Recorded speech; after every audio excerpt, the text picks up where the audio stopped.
মাননীয় সভাপতি মাননীয় সভাপতি ও সম্মানিত শিক্ষক মন্ডলী এবং আমার প্রতিপক্ষ বন্ধুকে সবাইকে আসসালামু আলাইকুম এবং আমার পক্ষ থেকে শুভেচ্ছা। মাননীয় সভাপতিকে ধন্যবাদ আমাকে সুযোগ প্রদান করার জন্য। বিতর্ক চলছে, আমাদের বিতর্কের মূল বিষয় নতুন শিক্ষা ব্যবস্থা হবে উন্নত জাতি গঠনের মানদণ্ড। প্রসঙ্গগত কারণে আমিও আমার দলের সদস্যরা এর পক্ষে অবস্থান করছি।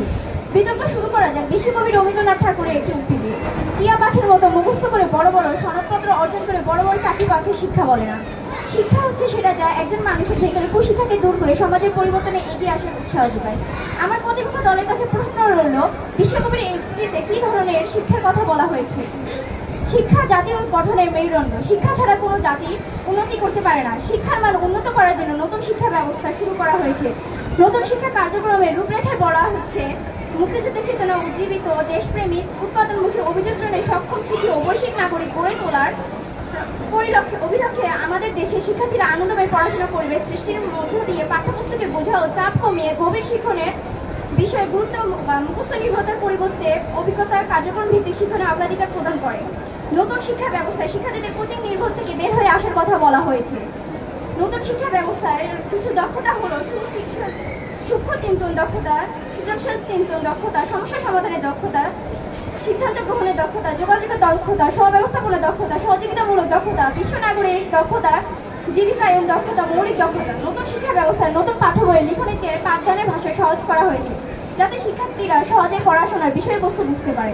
পড়াশোনার প্রতি শিক্ষার্থীদের আগ্রহ বাড়ানোর পাশাপাশি শিক্ষার্থীদের ব্যবহারিক দক্ষতা বিকাশের মধ্য দিয়ে নতুন পাঠ্য বইয়ের কিছু বিষয়বস্তু পরিবর্তন করা হয়েছে।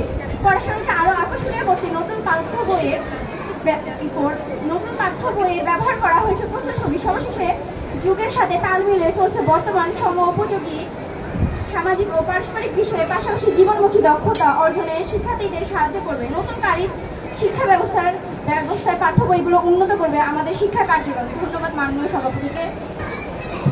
মাননীয় সভাপতি, বিজ্ঞ বিচারক মন্ডলী, তাকে বন্ধুরা উপস্থিত ছিল, সবাইকে জানাচ্ছি স্বাগত সম্ভাষণ। বিতর্ক চলছে বিষয় নতুন শিক্ষা ব্যবস্থা হবে উন্নত জাতি গঠনের মানদণ্ড। অত্যন্ত যুক্তিযুক্ত কারণে আলোচ্য উপস্থাপনার বিপক্ষে আমার দলের অবস্থান। দ্রুত পরিবর্তনশীল বিশ্ব বাস্তবতার সঙ্গে খাপ খাইয়ে পাঠ্যক্রমের পরিবর্তন নতুন কোনো বিষয় নয়, বরং এটা একটা নিয়মিত বিষয়। বাস্তবতার সঙ্গে সঙ্গতি রেখে আগাম ভাবনায় সেটা করা সঙ্গত। এটা শুধু নীতিতে নয়, এর জন্য উপযুক্ত পরিবেশ তৈরি করাও জরুরি। কিন্তু সেটা না করে নতুন শিক্ষাক্রম চালু করাতেই হয়েছে বিপত্তি। প্রথম থেকে তৃতীয় শ্রেণী পর্যন্ত কোনো পরীক্ষার ব্যবস্থা রাখা হয়নি। শিশুদের আনন্দের মাধ্যমে শিক্ষাদান করা হবে, প্রাথমিকে কোনো পুস্তক থাকবে না। শিক্ষকেরা নিজেরাই তাদের লেখাপড়া তথা কারিকুলাম তৈরি করবেন। এর সবকিছু খারাপ মনে করি না। এই ব্যবস্থা ও পদ্ধতির বাস্তবায়ন এবং কার্যকর করার বাস্তব অবস্থা আমাদের দেশে বিদ্যমান আদৌ আছে কি? প্রশ্ন রইল আমার বিপক্ষ দলের বিতার্কিক বন্ধুর কাছে। জাপানে প্রাথমিক পর্যায়ে পদ্ধতি অনুসরণ করা হয়, কিন্তু শিক্ষকের মান ও শিক্ষার পরিবেশের অনেক কিছুই আমাদের দেশে নেই। তাই এই ব্যবস্থা কার্যকর করতে এখানে বড় একটি সংকট হিসেবে দেখা দিয়েছে। শিক্ষার মূল্যায়ন পদ্ধতিতে পরিবর্তন আনা হয়েছে। উন্নত দেশগুলোয় এই ধারা অনেক আগে থেকেই প্রচলিত। তবে আমাদের দেশের যে শিক্ষা কাঠামো এবং শিক্ষা প্রতিষ্ঠানের পরিবেশ, তাতে এই ব্যবস্থা কার্যকর করার আগে অনেক প্রস্তুতি ও পরীক্ষা নিরীক্ষার প্রয়োজন ছিল। বাংলাদেশের যে পরিস্থিতি, এইখানে এখন নাম্বারের উপর শিক্ষকদের পছন্দ অপছন্দের প্রভাব পড়তেই পারে। কোন শিক্ষক যদি অনৈতিক হন, তাহলে শিক্ষার্থীদেরকে চাপে ফেলে নিজের কাছে প্রাইভেট পড়ানো কিংবা কোচিং করানোর পরে শিক্ষার্থীদেরকে নম্বর দেওয়া হবে। এই ব্যাপারটা কিন্তু হতেই পারে, যেহেতু মূল্যায়নের মূলসুতাটি শিক্ষকের হাতে। নতুন এই শিক্ষাক্রমে শিক্ষার্থীদেরকে সারা বছর ধরে মূল্যায়ন করা হচ্ছে। একটি শ্রেণীতে যদি 40 থেকে 50 জন শিক্ষার্থী থাকে, তাহলে এই কার্যক্রমটি করা কতটা সম্ভব হবে? শিক্ষক ও শিক্ষার্থীদের একটি আদর্শ অনুপাত 1:20। তবে বাংলাদেশ শিক্ষা পরিসংখ্যান 2021 অনুযায়ী অনুপাত 1.32। এটা আরো বেশি হয় অনেক প্রতিষ্ঠানে। তাহলে একজন শিক্ষকের পক্ষে সব শিক্ষার্থীদেরকে সমানভাবে সারা বছর ধরে মূল্যায়ন করা কতটুকু সম্ভব হবে? প্রশ্ন রইল বিপক্ষ দলের বিতার্কিকের কাছে। এই প্রশ্নটি দেখে আমি আমার বক্তব্য শেষ করছি। ধন্যবাদ সবাইকে। দেশ হবে উন্নত যদি দূর হয় বেকারত্ব। সম্মানিত বিচারক মন্ডলী ও আমার প্রতিপক্ষ দলকে জানাই আন্তরিক শুভেচ্ছা ও ভালোবাসা। আজকে আমাদের বিতর্কে আলোচ্য বিষয় হচ্ছে নতুন শিক্ষা ব্যবস্থা হবে উন্নত জাতি গঠনের মানদণ্ড। কিছু বিষয়ের কারণে আমিও আমার দলের সদস্যরা পক্ষ দল হিসেবে নিজেদের উপস্থাপন করছি। কিছুক্ষণ আগে আমার বিপক্ষ দলের সদস্য বলে গেছেন যে নতুন শিক্ষা ব্যবস্থার প্রয়োজনীয়তা আদৌ আছে কি। আমার মতে এটি এখনো দরকার। এর মাধ্যমে শিক্ষার্থীরা প্রতিযোগিতা হয়ে উঠছে। শিক্ষা একটা জাতির মেরুদণ্ড। মানব সম্পদ উন্নয়ন ও উন্নত জাতি গঠনের মূল চাবিকাঠি হলো শিক্ষা। শুধু তাই নয়, সভ্যতার বিকাশে শক্তিও এই শিক্ষা। এটা আমরা সবাই জানি। শিক্ষার ক্ষেত্রে যে দেশ বা যে জাতি যত বেশি উন্নত সম্পন্ন শিক্ষা ব্যবস্থা ছাড়া উন্নত জাতি গঠনে আসা অনন্যের রোদন ছাড়া আর কিছুই নয়। উন্নত মানব সম্পদ গড়ে তোলার জন্য সর্বপ্রথম প্রয়োজন পারিবারিক ও প্রাতিষ্ঠানিক শিক্ষা। প্রাথমিক শিক্ষা অত্যন্ত গুরুত্বপূর্ণ। উদাহরণস্বরূপ বলা যায়, একটি দালানের ভিত মজবুত না হলে যেমন দালানটি যে কোনো মুহূর্তে ভেঙে যেতে পারে, তেমনি যে কোনো প্রাথমিক শিক্ষা গ্রহণ না করলে মানসম্পন্ন ও মজবুত না হলে সেই শিক্ষার্থী ভবিষ্যৎ অন্ধকারে নিমজ্জিত হবে, এটা নিশ্চিত করে বলা যায়। এই নতুন শিক্ষা ব্যবস্থা শিক্ষার্থীদের জ্ঞান ও দক্ষতা অর্জনের জন্য একটা নতুন সুযোগ করে দিয়েছে। এই শিক্ষা ব্যবস্থার মাধ্যমে শিক্ষার্থীরা বাস্তবমুখী হয়ে উঠছে। এই শিক্ষা ব্যবস্থার কর্মসংস্থানের সুযোগ বৃদ্ধি করছে। শিক্ষিত ব্যক্তিরা চাকরির বাজারে বেশি প্রতিযোগিতামূলক হয় এবং তাদের বেতনও বেশি হয়। নতুন শিক্ষা ব্যবস্থা সামাজিক উন্নয়নে আরো অবদান রাখে। শিক্ষিত ব্যক্তিরা সমাজকে আরো উন্নত করতে তাদের জ্ঞান ও দক্ষতা ব্যবহার করতে পারে। এই নতুন শিক্ষা ব্যবস্থা শিক্ষার্থীদের তাদের প্রতিভা সবার সামনে ফুটিয়ে তুলতে পারছে। বিশ্ববিখ্যাত চিত্রকর Kamrul Hasan, Leonardo da Vinci, বিজ্ঞানী আইজ্যাক নিউটন, সক্রেটিস প্রভৃতি ব্যক্তিবর্গ তাদের ভেতরের প্রতিভা ফুটিয়ে তোলার মাধ্যমে জগতে নাম স্থাপন করতে পেরেছে। বিশ্বের অত্যাধুনিক দেশগুলোর উন্নতির মূল কারণ হচ্ছে কারিগরি বা বৃত্তিমূলক শিক্ষা। আমি আমার প্রতিপক্ষ দলের কাছে একটি প্রশ্ন তুলে ধরতে চাই যে বেকারত্ব দূর করার জন্য এই নতুন শিক্ষা ব্যবস্থার কোনো মূল্য নেই। সম্মানিত বিচারক মন্ডলীর কাছে আমার শ্রদ্ধাশীল ভালোবাসা জানিয়ে শেষ করতে চাই। ধন্যবাদ সম্মানিত বিচার মন্ডলী আমাকে এই মহান মঞ্চে বক্তব্য প্রদান করার জন্য। বিতর্ক চলছে, বিষয় নতুন শিক্ষাক্রম ব্যবস্থা হবে উন্নত জাতি গঠনের মানদণ্ড। সঙ্গত কারণে উক্ত আলোচনার বিপক্ষে আমার দলের অবস্থান। আমাদের নতুন শিক্ষাক্রমে শিক্ষাকে মুখস্থ নির্ভর থেকে বের করে অনুশীলন ও প্রয়োগ নির্ভর করার কথা বলা হয়েছে। হ্যাঁ, এই ধারণা অংশ ঠিক আছে, তবে এর ক্ষেত্রে অনেক ধারণা কার্যকর ও প্রয়োগ করা বিপজ্জনক। কেননা বিজ্ঞান গণিত তথ্য প্রযুক্তির মতো বিষয়ে অনেকগুলো সূত্র ও তথ্য ও বিভিন্ন বিষয় মুখস্থ রাখা খুবই জরুরি এবং বাঞ্ছনীয়। এর কোনো বিকল্প নেই। মাননীয় বিচারক, আমাদের নতুন পাঠ্যক্রমে আরও একটি বিষয় হলো এখানে অনেক ধরনের একক ও দলগত কাজ দেওয়া হয় এবং প্রায় প্রত্যেকটি শিক্ষকই এ ধরনের কাজ দিয়ে থাকে। কাজগুলো করার জন্য আমাদের রঙিন কাগজ, আর্ট পেপার ও আঠা ইত্যাদি সহ অনেক কিছু ক্রয় করতে হয়। যাদের পরিবারের আর্থিক অবস্থা উন্নত নয় তাদের পক্ষে সবসময় এই ধরনের সরঞ্জাম ক্রয় করা সম্ভব নয়। ফলে তারা এই নতুন শিক্ষাক্রমের একক দলগত কাজগুলো করতে পারছে না, তাই তারা এর নাম্বারও পাচ্ছে না।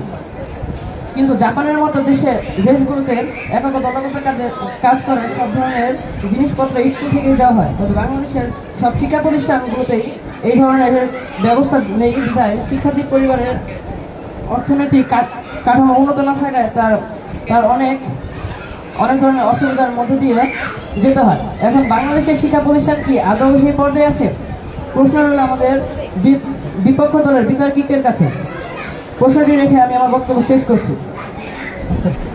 ধন্যবাদ আমাকে বক্তব্য প্রদানের সুযোগ দানের জন্য। বিতর্ক চলছে এবং আজকে আমাদের বিতর্কের বিষয় নতুন শিক্ষা ব্যবস্থা হবে উন্নত জাতি গঠনের মানদণ্ড। বাস্তবতার প্রেক্ষাপটে দাঁড়িয়ে আমিও আমার দল বিষয়টির পক্ষে অবস্থান করছি। শিখন হবে অভিজ্ঞতা, মূল্যায়ন করে যোগ্যতা, প্রতিযোগিতা নিজের সাথে, সহযোগিতা সবার সাথে। শিক্ষা একটা জাতির মেরুদণ্ড। মানব সম্পদ উন্নয়ন ও উন্নত জাতি গঠনের মূল চাবিকাঠি হলো শিক্ষা। শুধু তাই নয়, সভ্যতা বিকাশের শক্তিও এই শিক্ষা। দেশের নতুন শিক্ষা ব্যবস্থা উন্নত জাতি গঠন করবে বলে জানিয়েছেন শিক্ষামন্ত্রী মহিবুল হাসান চৌধুরী নওফেল। নতুন শিক্ষা ব্যবস্থা মূলত নতুন শিক্ষাক্রমের উপর পরিচালিত, যা আমাদের আগামী প্রজন্মকে প্রতিযোগিতামূলক বিশ্বে টিকে থাকার পাশাপাশি চতুর্দশ শিল্প বিপ্লব, বিশ্বায়ন, জলবায়ু পরিবর্তনের ঝুঁকি মোকাবেলা ও অধ্যয়ের দেশ থেকে উন্নত দেশের রূপান্তরের পথকে সুগম করে তুলবে। অতীতে মুখস্থবিদ্যা ও সনদপত্র সর্বস্ব শিক্ষা ব্যবস্থা থেকে বের হয়ে বর্তমানে যোগ্যতা ভিত্তিক শিক্ষা ব্যবস্থার মাধ্যমে শিক্ষার্থীরা যুগের চ্যালেঞ্জগুলোকে আরো কার্যকরভাবে মোকাবেলা করতে সক্ষম হবে। শিক্ষার্থীরা মেধাশূন্য নয়। নতুন শিক্ষা ব্যবস্থায় শিক্ষার্থীরা আরো যোগ্য ও দক্ষ হয়ে উঠবেন। নতুন শিক্ষাক্রমের ধারাবাহিক ও সামষ্টিক মূল্যায়ন সম্বন্ধে একটি আধুনিক কার্যকর মূল্যায়ন পদ্ধতি চালু করা হয়েছে।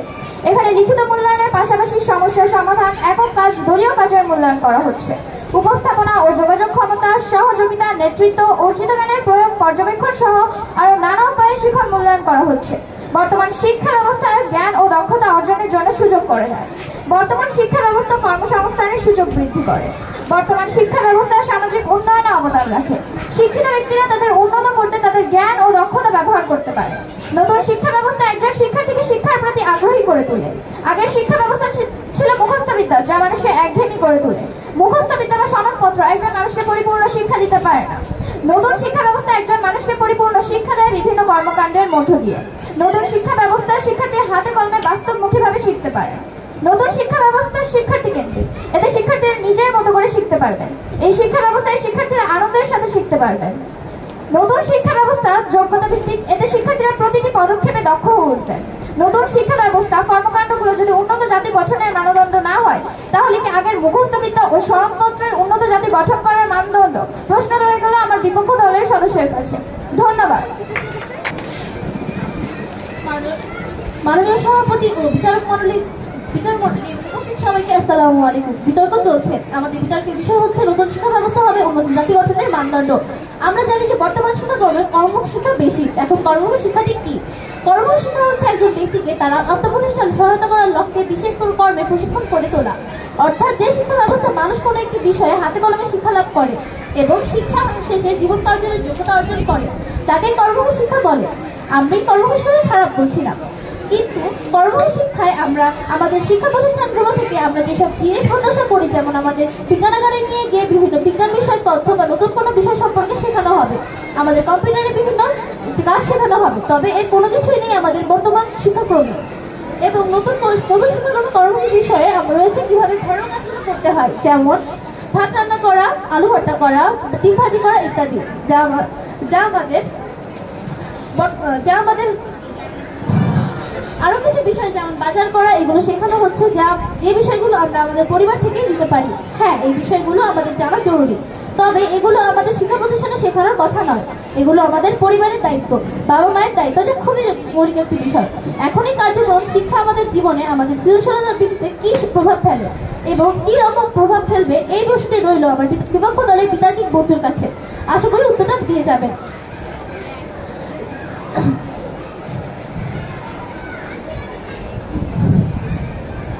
যে আমাদের এই নতুন শিক্ষাক্রমে অ্যাসাইনমেন্ট এবং বই মূল্যায়নের একটি বিষয় রয়েছে, যার জন্য আমরা বেশিরভাগ সময় মোবাইল ফোনের উপর নির্ভর করি, যার জন্য আমাদের মোবাইল ফোনে আসক্ত হওয়ার সম্ভাবনা রয়েছে। বাবা মাকে একক দলগত কাজের কথা বলে আমরা অনেকেই গেম খেলি অথবা সামাজিক যোগাযোগ মাধ্যমে প্রবেশ করি, যা আমাদের পড়ালেখার নেতিবাচক প্রভাব ফেলে।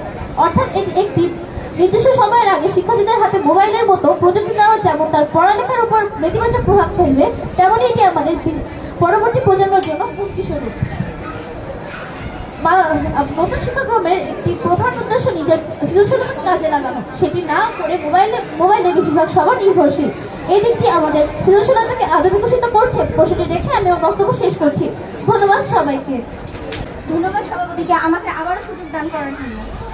আমার বিপক্ষ দলের প্রশ্ন ছিল রঙিন কাগজ আর্ট পেপার কিনতে হয়, এতে অর্থ ব্যয় হয়, কিন্তু আমরা তো আর্ট পেপার কিনি না, বা আমাদেরকে আর্ট পেপার কিনতেও বলা হয় না, আমরা ক্যালেন্ডারের পিছনে রেখে এইসব কাজ করতে পারি। আরো একটা প্রশ্ন ছিল কম্পিউটারের কাজগুলো বর্তমান শিক্ষা ব্যবস্থা উন্নত করে না বা জানানো হয় না। কম্পিউটারের কাজগুলো আমাদের দক্ষতা বৃদ্ধি করে, আমাদের জ্ঞান সম্পর্কে বিভিন্ন করে, আমরা বিভিন্ন কাজে কম্পিউটারের সাহায্য নিতে পারি। আমার বিপক্ষ দলে দলনেতার প্রশ্ন ছিল একজন শিক্ষকের কাছে কতটা এই নতুন শিক্ষা কার্যক্রম মূল্যায়ন করা শিক্ষক। আমার মতে আমাদের স্কুলের শিক্ষার্থীরা আমাদের স্কুলের শিক্ষকরা যথেষ্ট জ্ঞান লাভ করেছে। আমার মনে হয় যে কোনো শিক্ষকের যে কোনো অবস্থায় আসুন না কেন, তারা যথাযথভাবে আমাদের এই কার্যক্রমকে মূল্যায়ন করতে পারে। আমার বিপক্ষ দলের কাছে প্রশ্নটি ছিল বিশ্বকবির ইত্যাদি দ্বারা কি নির্দেশ করা হয়েছে। আমার বিপক্ষ দলের সদস্যরা এর উত্তরটি দিতে পারেনি। এর উত্তরটি তারা দিলে তারা অবশ্য বিপদে পড়তে, কারণ এর প্রথম খণ্ডে বলা হয়েছে টিয়াপাটির মতো মুখস্থ করে বড় বড় চাকরি অর্জন করা যায় না, করাকে শিক্ষা বলে না, কারণ এটা হচ্ছে পূর্বের শিক্ষা কার্যক্রম, যা ছিল মূলত মুখস্থ বিদ্যা। এবং পরের খণ্ডটি ছিল যে সমাজের উন্নয়ন করা। সমাজের উন্নয়ন নতুন শিক্ষা কার্যক্রমের মাধ্যমে আমরা বিভিন্ন বিষয়ে দক্ষতা অর্জন করতে পারি, যা আমাদের সমাজে দক্ষতা অর্জন, যা আমাদের সমাজে উন্নত করবে। এবং আমরা ভাত রান্না করে এইসব কথা বলেছে, ভাত রান্না আলু ভর্তা। আমাদের যদি পরিবারে বাবা মা অসুস্থ থাকে, তখন কি কাজগুলোকে আমরা করতে পারবো না? বাবা মার কি অসুস্থ অবস্থায় আমাদের কাজে কি সহযোগিতা করবে? তাদেরকে তো একটু সাহায্য করতেই হবে, আমাদের এটা উচিত তাদেরকে সাহায্য করা। সুতরাং বলা যায় যে নতুন শিক্ষা ব্যবস্থায় উন্নত জাতি গঠনের মানদণ্ড হবে। ধন্যবাদ মাননীয় মনোনীতকে আমাদের সুযোগ প্রদান করার জন্য। আমাকে আরো একবার বক্তব্য প্রদানের সুযোগ দেওয়ার জন্য। নতুন শিক্ষাক্রম দেখে মনে হয় আমরা যেন এক কাল্পনিক জগতের বাসিন্দা। বাস্তবের সাথে পরিকল্পনার কোনো সংযোগ নেই। এক লাফের গাছের মতলে ওঠার চিন্তা করা মানে হলো পা ভেঙে পঙ্গু হয়ে শয্যাশয়ী হওয়ার পথ বেছে নেওয়া।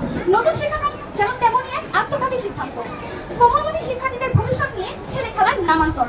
বাংলাদেশের জন্ম থেকে অনেকগুলো শিক্ষা কমিশন গঠিত হয়েছে। প্রতিটি কমিশনের ছিল নিজস্ব লক্ষ্য ও উদ্দেশ্য।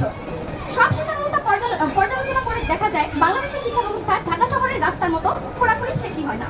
নতুন শিক্ষাক্রমটি ফিনল্যান্ডের মডেল অনুসরণ করে তৈরি করা হয়েছে এমনটি আলোচনায় দেখতে পাই। কিন্তু বিদেশি প্রযুক্তিতে নির্মিত মেট্রো রেল, পদ্মা সেতু কিংবা কর্ণফুলী টানেলের নির্মাণ কাজ শুরুর আগে বাংলাদেশের ভূমিরূপ নিয়ে যে পরিমাণ গবেষণা ও পরীক্ষা নিরীক্ষা করা হয়েছে কোমলমতি শিক্ষার্থীদের উপর মন করা শিক্ষা ব্যবস্থা চাপিয়ে দেওয়ার আগে একবারও কি আমাদের নীতি নির্ধারকরা আমাদের সক্ষমতা এবং এই কারিকুলামের ভবিষ্যৎ সফলতা বিবেচনা করেছেন?